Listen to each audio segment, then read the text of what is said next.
Facts ये दिल्ली में ये सरकार क्यों बार बार आ जाती है?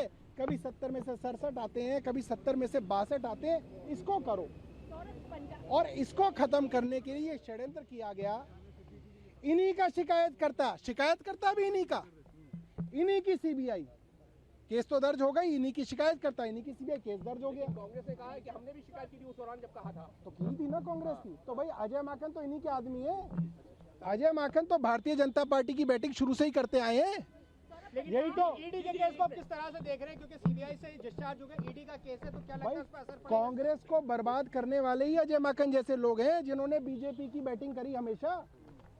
मैं पूरी कांग्रेस को दोष नहीं दे रहा, मगर अजय माकन जैसे जयचंद जहां जहां पर हैं, वो उस संस्था को बदनाम करेंगे क्योंकि वो बैटिंग बीजेपी की करते हैं। पंजाब में आप चुनाव लड़ने जा रहे हैं, दिल्ली में आपकी सरकार चलेगी, पंजाब चुनाव में पड़ेगा, संजीवनी मिलेगी पार्टी को? देखिए, आप इस बात को समझिए, पंजाब की सरकार को भी ऐसे ही बदनाम करने की कोशिश की जाती है। एक ही दिन दिल्ली में 4 मर्डर होंगे, पंजाब में 1 मर्डर होगा। Times of India front page पे पंजाब की खबर छापेगा। कमाल ही कर दिया भाई। ठीक है, पंजाब के मर्डर की खबर times of India front page पे दिल्ली में छापेगा। तो भैया ये तो कमाल जो है, ये दिल्ली में भी किया जा रहा है। मामले पर कोई असर पड़ेगा? चूंकि अब आप लोग, सब लोग समझदार लोग हैं, अब आप इस बात को समझिए, ईडी के पास अपने पैर नहीं है। ईडी जो है एक ऐसी संस्था है जो व्हील चेयर पे है। ईडी के पास अपने पैर नहीं दिए कानून ने, दांत दिए ड्रैकुला जैसे खून चूसने वाले, मगर पैर नहीं दिए। तो ईडी का केस तभी खड़ा होता है जब कोई सीबीआई के अंदर केस हो, एसीबी में केस हो, इकोनॉमिक ऑफेंस में केस हो। तो क्या करती है ईडी?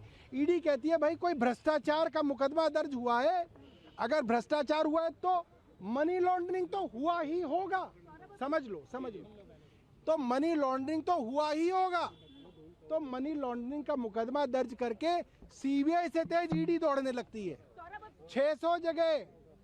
600 जगह छापे मारे ईडी ने, दिल्ली में, पंजाब में, गुड़गांव में, हैदराबाद में, बॉम्बे में, बेंगलोर में, सब आपके चैनलों पे छपता था, सब चलता था।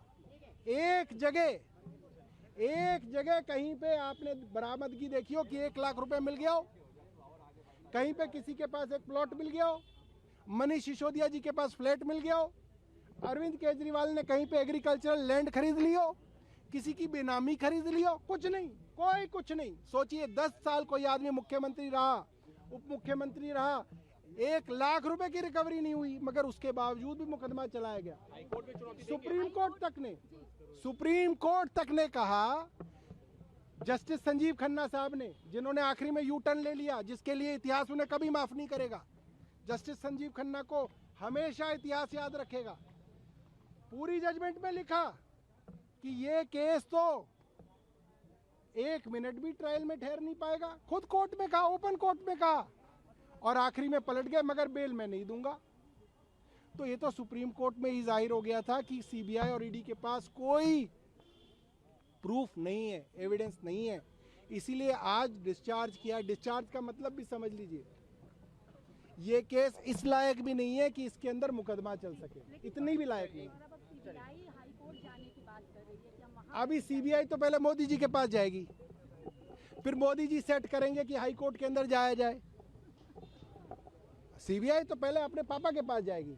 अच्छा सौरभ जी, ये पापा बताएंगे कि कहाँ जाना है। सौरभ जी, ये जो